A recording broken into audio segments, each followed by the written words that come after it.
لعمود شفا درباس بوي اوفيس انجمن اجتماعية كرد للسوري انا كسي جاليه هناك كسان و کسی نناسن هات شوتاندن ده انجام شوات ده زیانه که مادی گهشته آواهی اوفیسه کلو پلین دناوا اوفیسه ده همو هاتنه شوتاندن افجی دیمنین و شواتینه کجا عمود جرودا و هاتنه شاندن اون دبینن ناوا اوفیسه هاتیه شوتاندن حتی نها ندیاره که ایرشی و اوفیسیه کریه که او شوتاندیه جا قامش لو نشأت زازا سروكي أوفيسين أنا كسل قال منك هك نشأت خيراتي الجور نارينا وكيف أوفيسا ولعمود الشوطان دبا ايوار باش سپاس بوتا و حميتا ما شبان الرضاو كقدل بخوين مخابن هر وقت كيدا جو ملت مي كرد جابريا جو تبقرا سياسي كردي تمام نزيكاية له بهالوسط أخوار الهمبري دوست و دشمني خلقيك تي ديسا أف كريارن خراب جو قوتي تنبرچاف أو هاجي جو آرامية هرمين وقوتي بالقشتي تيك دبي وهر وهاجي جو بهتر وقوتي ما ترسيد هندروي جواكا كردي دا چيبكي مخابن وكي واني زمان شريدي درنگي شبه بريبه الصبح اف كسايتين جو قد دست نشان تكن وكا كسايتي روگرتينا محاولة كربون جو دري اوفيسا انجمن وكن بشوايه كي بزوره دي ديارة وقوتي دري وارنا هت ببكرن د پنجرارا اف مولتوف هانا كي آبتنا هندروي و اوده هانا كي او شوطان دنا جو آن هد برچاو جوارتي ديار کرن او شوطان هانا كي بريوچون اما وکی انجمن اجتماعی کرد داخویانی انجمن دیار ابو هر کسکی او هزه هانا که تی خویا کرنش سرکیبنا دیارن سرکیبنا كينا كاك كاك نشأت مثلا كينا أفينكو إيرشي أوفيسا وكرنا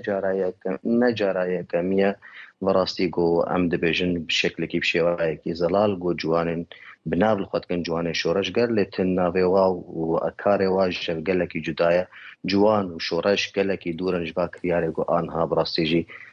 برچافت نه کرن بوجه دبیجن ریوبری کای او ریوبری هانا که بسر پیاده بیا او مسئولیت سیاسی و امنی تحمل دکه جبر او ریوبری هانا که اگر ندی خویا کرن هر جاره که به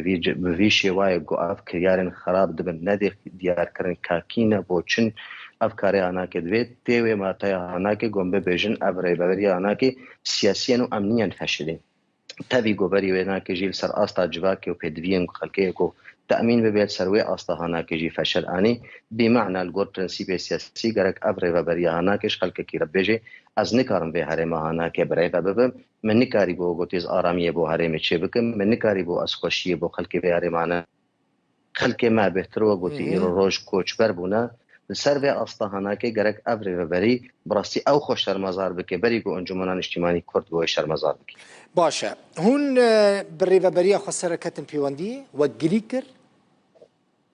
اما امت دانستاندن اما بره و بریا هارا کدل بخوین تننه بره دانستاندن سیاسی جیته بیراوا وقت گودبین چاردری امریکان ردبون وی چاخی داقیانی کش 2019 ها درکتن لفکرنه کی سیاسی دوی چاخی ده ها و اوفیس انجمن اجتماعی کردی و وکری بمنن کار انجمن اجتماعی کردی و آزاد و سربست به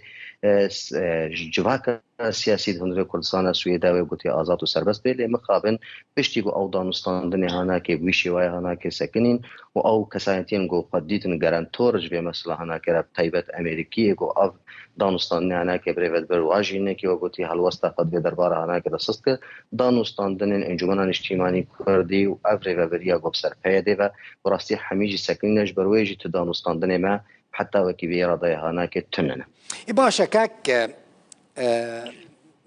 نشهد يعني هون دانستاندني وب ريفابريا خسر تننا هون دبيجن جارك ريفابريا خسر يعني ريل بيشافان كريارين بفي اواهي بقرا باشا جارك هون ريا كي ببينن جبكم مثلا هون يارن قريبكن هون يارن لقال ريفابريا خسر باخفن يعني دفي هون تشتكي بكن هون دبيجن ريفا بري بياده نظام جواني شورشگر مسؤولن بر پرسن لهم بري وان بن بكرنان اي باشا چما هون ناچن القلوان ناخفن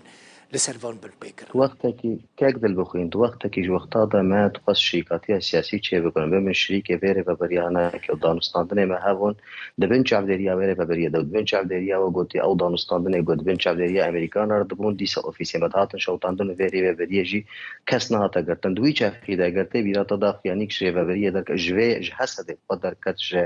کک مظلوم خود کت شرمازار کر کارن و گوتی جوان شورش کرد جدار به وینا که جیواون خوشی و کی اوفیسر رو داوته بیرا و اون کسی که ورخصت کرده بول بر و کار و خبات خپل بر و گوتی بشوای که آرام بالعکس توتیا و مش حمی احتاسره بشوای که سر بالانس کی گله کی متوازن بو وی چه خیجی اریش اوفیسر و بوج بر چابه وجی خویای بون کامیرات وجی هبون و هر کس دیار بو رونی روجی بو اینگی وی چه خی نبشه بو وی چه خی کاکی و گوتی هاتا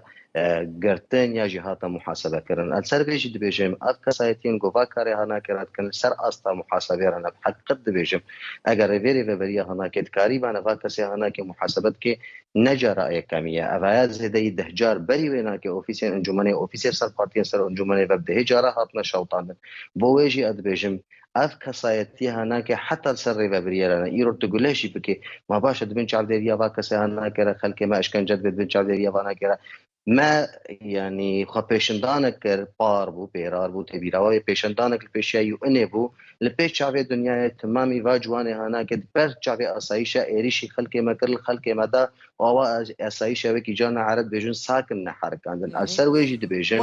اف کریارن گو دبن السر خطين صور جارنا ام بجن مواد ما فوق الدستور هنا يعني سياسات مواد ما فوق الدستور تنكاري و ماده انا که بگوهرتن بده اف کسایتی اجی دیار سر قانون را و سر حمید اشتیران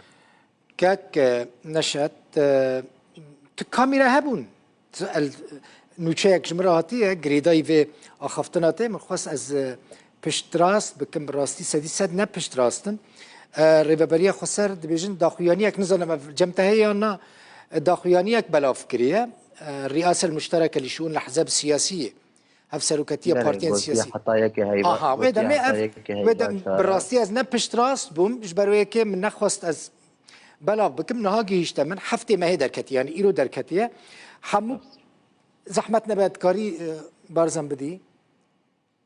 باشه نهات خازم تماشاوان ببینن اف گرینگش برکو مجال مدنی تم بشینن انجستی و اونلاین بکن لی تمام که نشد هفته ماه سه حتانی یکی ماه چاران همو پارتیین سیاسی که رخصت نستاندنه پیوسته ناوا و دمیده رخصت بستینن اگر رخصت نستینن دبیجه و تدبیرین جدال هم بریوان ورنستاندن تدبیرین قانونی یاسایی هونه رخصت بستینن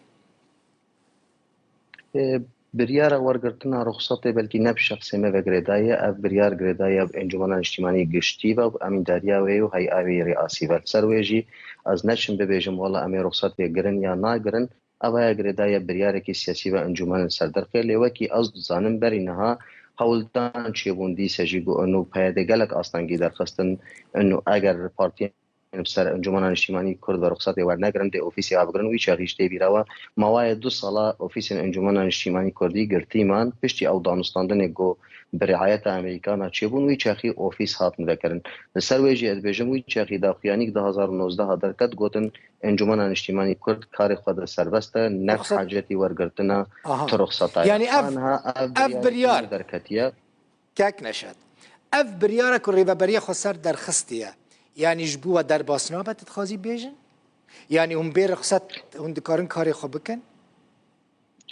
از باورت کن بلکی گلک آستانگی چه بن احتمالا کی مازن دی سوا کی بره 2 سالا اوفیس انجمن اجتماعی کرد هاتن گردن لی انجمن اجتماعی کرد و پارتی هم سر به کار خود کرن بگو رخصت آوردگره يعني كار سياسي بلكي نقري دا يبهبونا اوفيسك كنا اوفيسك و اوا كارو خباطك شبينجو حفتا حتى وكايرو بيرا وصلاندن البرنبري وبوتي رجيم جوا قرطر وماستر و